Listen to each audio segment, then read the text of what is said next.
Hi everyone, welcome back to Edutap. So guys, SEBI grade A का cycle खत्म हो गया है। एग्जाम तो खत्म हो गए हैं। हम तो कुछ मेहनती लोग, कुछ लकी लोग ही इंटरव्यू में जाएंगे, अपीयर करेंगे और फिर सेलेक्ट होंगे। तो इस पूरे साइकिल में सेबी में इस बार कुछ अलग देखने को मिला। खास करके paper one, sorry phase one और फेज टू में जो लेवल ऑफ क्वेश्चंस आए बहुत अलग देखने को मिले as compared to the last year. तो क्या लर्निंग्स हैं हमारी 2025 साइकिल से, that I would like to discuss, so that somebody who is preparing for 2026 or whenever the exam comes, उनको ये पता रहे कि अब एग्ज़ाम कैसा आ रहा है, किस लेवल का आ रहा है। और वो 2024 का जो हलवा एग्ज़ाम था, 2024 का जो बहुत ही इजी एग्ज़ाम था, उस पे ना जाएं, उसको ट्रेंड ना माने, उसको बेस ना माने। Before I go head, if you are watching this video और if you are preparing for SEBI for the first time और आप सेबी के बारे में बहुत कुछ जानना चाहते हैं, तो ये गाइड बुक में आपको सेबी के बारे में सारी इन्फॉर्मेशन मिलेगी। Salary, promotions, hierarchy, departments, work profile. SEBI की प्रिपरेशन में काम आने वाली तीन चीज़ें: previous year questions, decoded syllabus और लिस्ट ऑफ सोर्सेज जो आप सेल्फ प्रिपरेशन में यूज़ कर सकते हैं। वो आपको सारी चीज़ें यहाँ पर मिलेंगी। तो आप इसको डाउनलोड कीजिए at zero cost by going through the link which is given in the description of this video. बहुत आसानी से आप डाउनलोड कर सकते हैं। तो एक ओवरऑल लर्निंग जो मेरी है, देखिए, हम जितनी मर्जी लर्निंग डिस्कस कर लें, मोटी बात, मूल बात यह है कि पेपर टफ आया था, अब उसी से लर्निंग निकल रही है। पेपर बहुत हलवा आता तो हम बोलते कि ठीक है जी, ज़्यादा डेप्थ में मत पढ़ो, ब्रेड्थ में पढ़ो, ज़्यादा क्वेश्चंस के थ्रू करो, रिवर्स इंजीनियरिंग करो।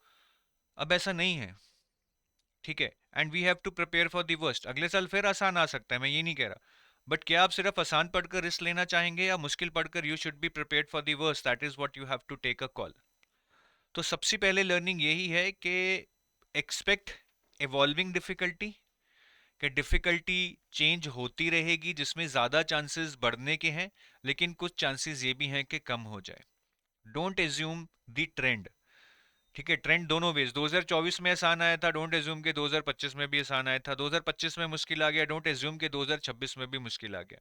But since we have to prepare for the worst, I would say prepare with the mindset that difficulty will evolve, it will become more difficult, so that आप जरूरत से ज्यादा ही prepare करके जाएं। वही एक अच्छे एस्पिरेंट की निशानी है।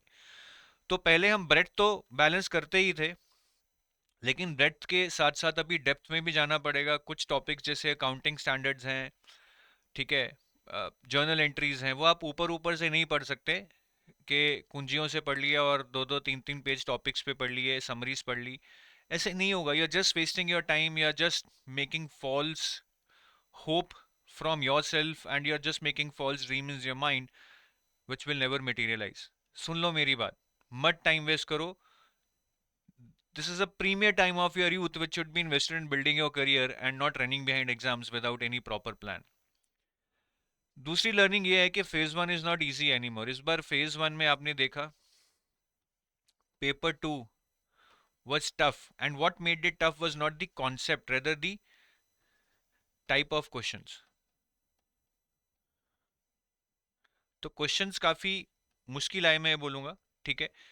मुश्किल कैसे थे? जैसे उन्होंने मल्टीपल मल्टीपल ब्लैंक्स वाले क्वेश्चन दे दिए कि एक ही पैराग्राफ में मल्टीपल ब्लैंक्स हैं, सो उसको समझने में टाइम लग जाता है, ठीक है। कुछ एप्लीकेशन बेस्ड क्वेश्चन उन्होंने दे दिए कि थ्योरी पढ़ी हुई है लेकिन क्वेश्चन एप्लीकेशन बेस्ड है, रियल लाइफ सिनेरियो से मैच करता है। उससे आपका जो बेसिकली कॉन्सेप्ट था उसको अप्लाई करने में आपको दिक्कत आई, उसलिए टाइम लगा, पेपर लेंदी भी लगा, पेपर छूट भी गया। तो सारी चीज़ें मिक्स हो जाती हैं जब क्वेश्चंस का लेवल थोड़ा सा बढ़ जाता है। पेपर तो टफ होता ही है, हमारे पास टाइम भी नहीं बचता है, which makes it even more tougher. तो फेज वन हल्के में नहीं लेना है, और हल्के में वैसे भी नहीं लेना चाहिए। इस बार भी जिन लोगों ने, मैं बोल रहा था, point of phase one clear कर लिया, किसी के 40 नंबर आ गए, 42 नंबर आ गए, फेज टू में अल्टीमेटली उनके और धुएं निकले हैं। They will not get even 40 marks in phase two. Phase one में तो फिर भी आ गए थे।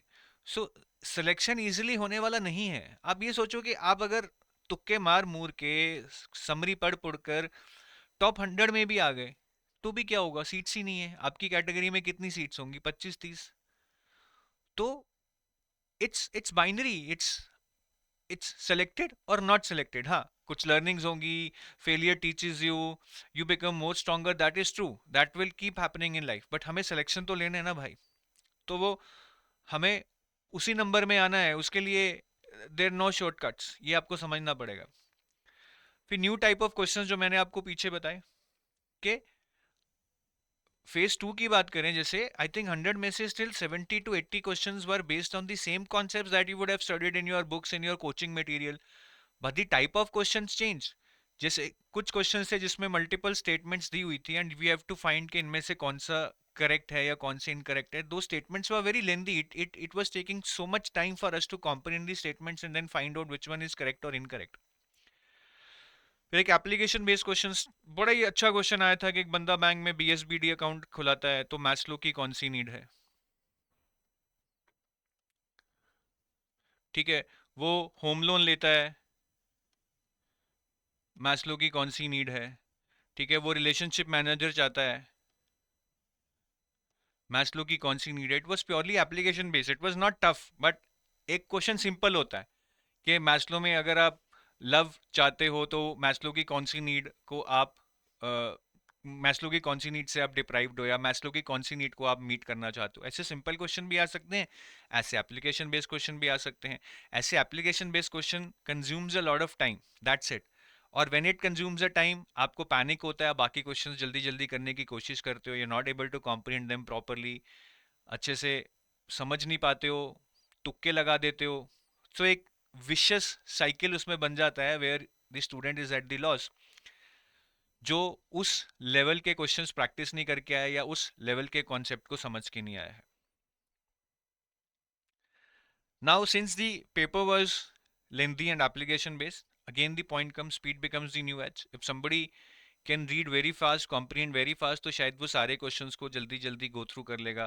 ठीक है, और उससे आई थिंक नेक्स्ट चीज यही होती है कि अगर हम सारे क्वेश्चंस को जल्दी जल्दी गो थ्रू कर रहे हैं and if we know to select the right set of questions, तो हम शायद ज्यादा मार्क्स ले लेंगे as compare to somebody who may be knows even the same that I know but is not able to iterate through the paper quickly.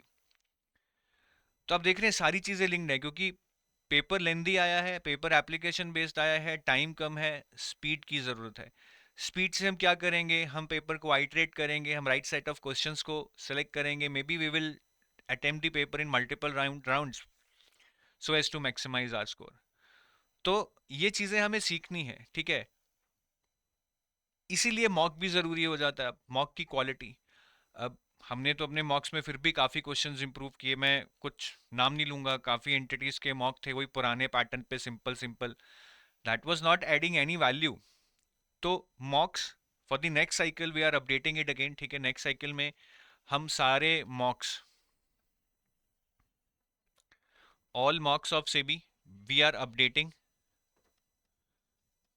As per new set of questions.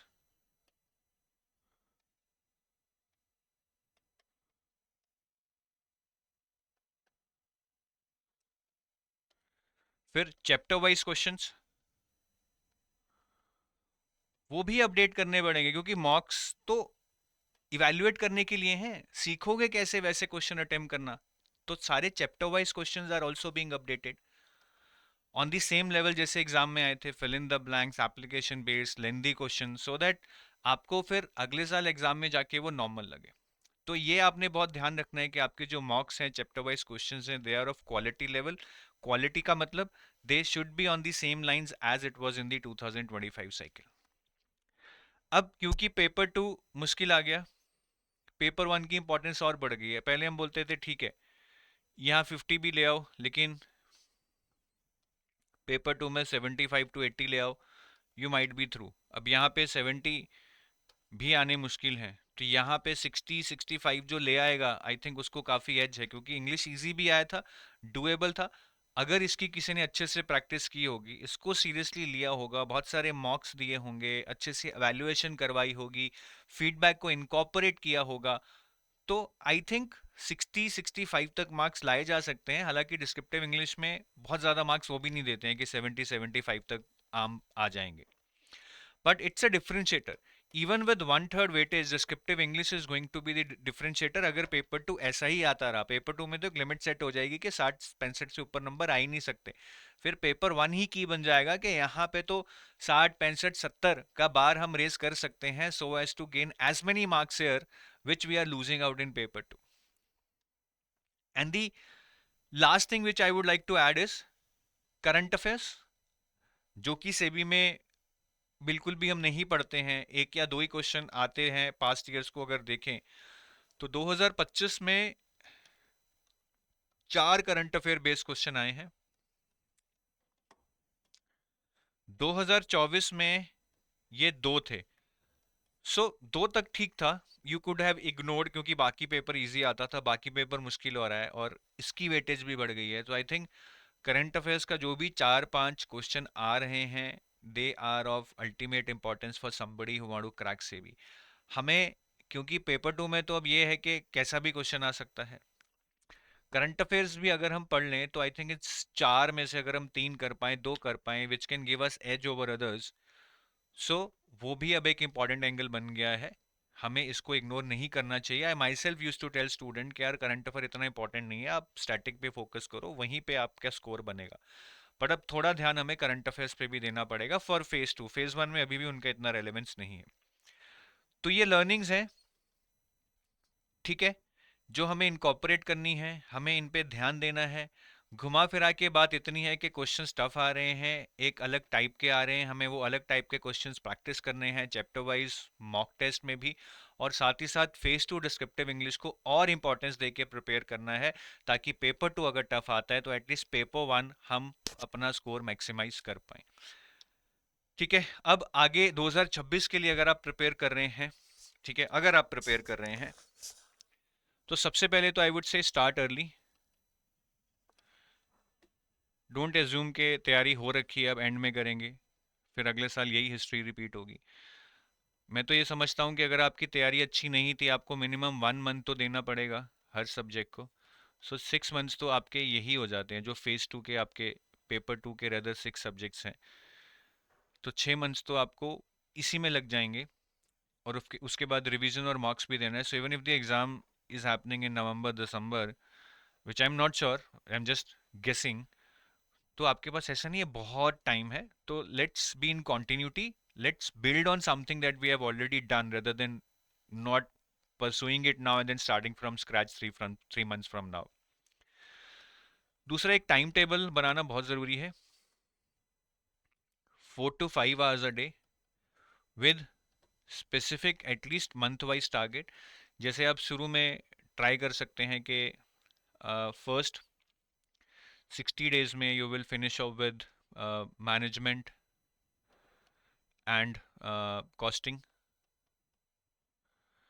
Next 60 days में you will finish with finance and से company law, and then another 60 days और 70-80 days here you will do commerce and eco। तो इस तरह का आप at least month wise कुछ target बना सकते हैं, so that no you have in mind कि मुझे क्या फॉलो करना है। फिर आप क्वालिटी क्वेश्चंस प्रैक्टिस कीजिए। क्वालिटी क्वेश्चंस का मतलब वही है जो बिल्कुल एग्जाम लेवल हो, ठीक है, पप्पू क्वेश्चन करने का कोई फ़ायदा नहीं है। दूसरा, डिस्क्रिप्टिव इंग्लिश को आप डेली प्रिपेयर कीजिए। How to prepare it daily is to read editorials. Editorials को पढ़कर समराइज कीजिए on your computer with the help of keyboard. उससे टाइपिंग स्पीड भी बढ़ेगी, लिखने का स्टाइल और स्ट्रक्चर भी बढ़ेगा, and if you can get it evaluated, आपको अपने एरर्स भी कॉन्टिन्यूसली फीडबैक में मिलते रहेंगे। So this is what you can pursue, ठीक है, but the call is yours. अगर सेबी आपने सिर्फ एक सेकेंड सेट ऑफ एग्जाम के लिए दिया था, but your main exam is RBI और something else, then you can go for it. बाकी हमारे कोर्सेज के बारे में आपको बताना चाहूँगा। तो अगर आप सेबी के लिए प्रिपेयर कर रहे हैं तो हमारे पास ये कोर्सेज हैं, लेट मी ओपन इट। तो आप हमारी वेबसाइट पे जाएंगे तो सेबी के लिए हमारा गोल्ड कोर्स है, which is a complete course for phase 1, 2 and interview. इसमें कंप्लीट प्रिपरेशन मिलेगी। अगर आप सिर्फ फेज़ टू का मतलब पेपर टू पे फोकस करना चाहते हैं, जो कि फेज़ वन में भी है फेज़ टू में भी है, तो ये फेज़ टू का है, लेकिन पेपर टू आपको इससे फेज़ वन का भी कंटेंट कवर करा देगा। तो ये भी आप ले सकते हैं, लेकिन इसमें आपको क्वांट रीजनिंग इंग्लिश नहीं मिलेगा, फेज़ 1 के मॉक टेस्ट नहीं मिलेंगे। और अगर आप सेल्फ प्रिपरेशन कर रहे हैं तो आप ये टेस्ट सीरीज भी ज्वाइन कर सकते हैं। एक फेज़ 1 प्लस 2 की टेस्ट सीरीज है, या सिर्फ फेज़ 2 की भी टेस्ट सीरीज है। और इन टेस्ट सीरीज में जो भी आपका डिस्क्रिप्टिव पोर्शन है, डिस्क्रिप्टिव इंग्लिश वाला, वो हम इवैल्यूएट करेंगे और आपको फीडबैक भी देंगे। So take your leave, thank you, have a nice day, bye bye.